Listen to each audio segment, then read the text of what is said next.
પોતાનો અવગુણ ન સૂજે એ જ મોહ તેનું. સ્વામિનારાયણ હરે સંવત 1880 વૈશાખ સુધી 5મીને દિવસ સ્વામી શ્રી સહજાનંદજી મહારાજ શ્રી ગઢડા મધ્યે દાદા કાચરના દરબારમાં પોતાને ઉતારે ગાદી તકિયા બિછવાવીને વિરાજમાન હતા ને સર્વ શ્વેત વસ્ત્ર ધારણ કર્યા હતા ને પોતાના મુખારવિંદની આગળ મુનિ તથા દેશ દેશના હરિભક્તની સભા ભરાઈને બેઠી હતી. પછી શ્રીજી મહારાજ બોલ્યા છે, શાસ્ત્રને વિશે જે મોહ કયો છે તે મોહનું એ રૂપ છે જી. જ્યારે હૃદયને વિશે મોહ વ્યાપે ત્યારે એ જીવને પોતાનો અવગુણ તો સૂઝે જ નહીં. માટે પોતાનો અવગુણ ન સૂઝે એ જ મોહનું રૂપ છે. અને વળી જીવ માત્રને પોતાના ડાપણનું અતિશય માન હોય, પણ એમ વિચારે નહીં જે મને મારા જીવની ખબર નથી જે આ શરીરમાં જીવ રહ્યો છે તે કારો છે કે ગોરો છે, કે લાંબો છે કે ટૂંકો છે, એની કાંઈ ખબર નથી. તો પણ મોટા પુરુષ હોય અથવા ભગવાન હોય તેને વિશે પણ ખોટ કાઢે અને એમ સમજે છે આ મોટા પુરુષ છે અથવા ભગવાન છે, પણ આટલું ઠીક કરતા નથી એમ ખોટ કાઢે. પણ એ મૂર્ખો એમ નથી જાણતો જે એ ભગવાન તો અનંત કોટી બ્રહ્માંડને વિશે રહ્યા એવા જે જીવ ને ઈશ્વર તેને જેમ હથેળીમાં જળનું ટીપું હોય ને તેને દેખે તેમ દેખે છે, અને અનંત કોટી બ્રહ્માંડના આધાર છે ને લક્ષ્મીના પતિ છે, અને અનંત કોટી બ્રહ્માંડના કરતા હર્તા છે, અને શેષ શારદા ને બ્રહ્માતિક દેવ તે પણ જેના મહિમાના પારને પામતા નથી, અને નિગમ પણ જેના મહિમાને નેતિ નેતિ કહે છે. માટે એવા જે પરમેશ્વર તેના ચરિત્રને વિશે ને તે ભગવાનની જે સમજણ તેને વિશે જે દોષ દેખે છે તેને વિમુખ અને અધર્મી જાણવો અને સર્વ મૂર્ખનો રાજા જાણવો, અને ભગવાનને ભગવાનના ભક્ત તેની તો અલૌકિક સમજણ હોય તેને દેહાભિમાની જીવ ક્યાંથી સમજી શકે.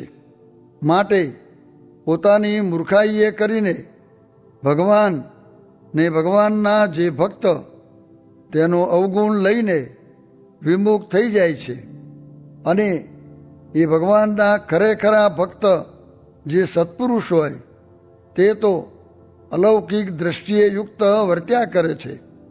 ઇતિ વચનામૃતમ એવી રીતે ગઢડા મધ્ય પ્રકરણનું 53મું વચનામૃત જે તે થયું.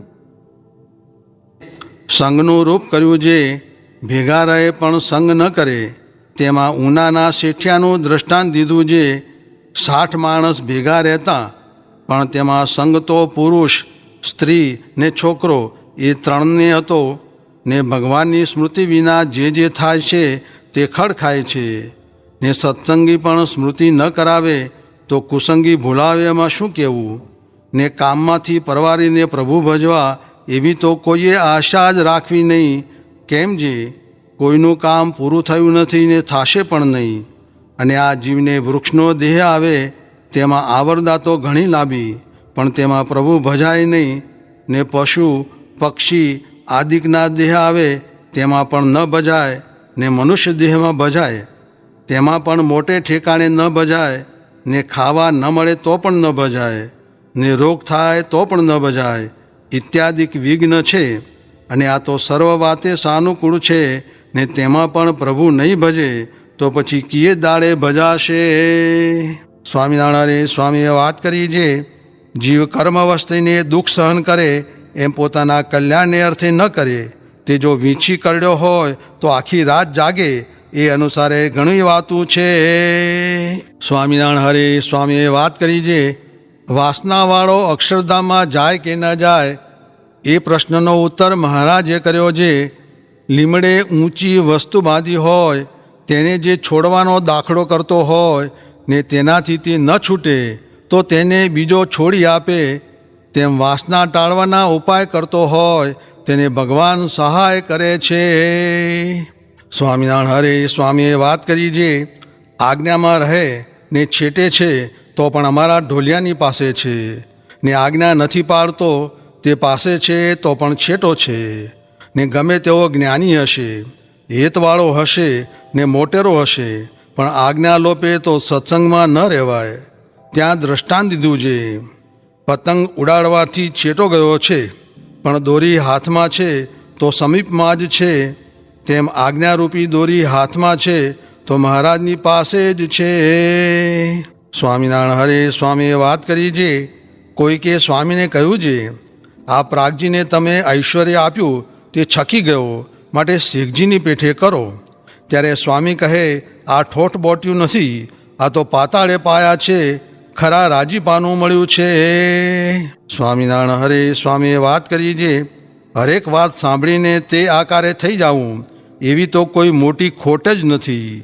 મોટા મુક્તાનંદ સ્વામી આદિ પાસે કોઈ વાત કરે તે પ્રથમ તો સાંભળી રહે, પછી બોલવું ઘટે તો બોલે, નીકળ ન બોલે. આનું મૂળ પ્રતિલોમ છે. સ્વામિનારાયણ હરે સ્વામીએ વાત કરી છે, સંવત 1919 આસો માસમાં સાંખડા વદને પાદર વાત કરી છે, લોક, ભોગ, દેહ ને પક્ષ એ ચાર તો જીવનું ભૂંડું કરે, ને મહારાજ, આચાર્ય, સાધુ ને સત્સંગી એ ચારનો તો ગુણ જ લેવો એ તર્યાનો ઉપાય છે, ને જો દ્રોહ કરે તો જીવનો નાશ થઈ જાય છે. સ્વામિનારાયણ હરે સ્વામીએ વાત કરી છે, આચાર્ય આદિક ચારનો અવગુણ આવે એ મોટું પાપ છે. બીજા તો અનેક સ્વભાવ હોય પણ એ પાપનું મૂળ છે. તે પાપને વિશે પુણ્યની બુદ્ધિ થાય ને સાધુને વિશે અસાધુની બુદ્ધિ થાય, પછી દ્રોહ થાય, પછી તેનો જીવ નાશ થાય એવું એ છે. માટે વારંવાર કહેવાનું તાત્પર્ય શું છે તો એ વાત હૈયામાં રાખીને કોઈ દિવસ એ માર્ગે ચડવું નહીં, ને એની સેવા થાય તો કરવી, નીકર હાથ જોડવા, પણ અવગુણ તો ન જ લેવો. એ અમારો સિદ્ધાંત હતો તે કયો, પીપા પાપ ન કીજીએ તો ધર્મ કિયા 100 વાર, જો કિસી કા લિયા નહીં તો દિયા વાર 1000. સાધુની, મંદિરની, આચાર્યની ને સત્સંગીની સેવા કરવી તો વૃદ્ધિ પમાય, ને દ્રોહ થાય તો જીવનો નાશ થાય. તે સેવા તે શું તો ભક્ત્યા અનુવૃત્ત્યા, અનુવૃત્તિ એ જ સેવા છે, માટે તે પ્રમાણે રહેવું. સ્વામિનારાયણ હરે સ્વામીએ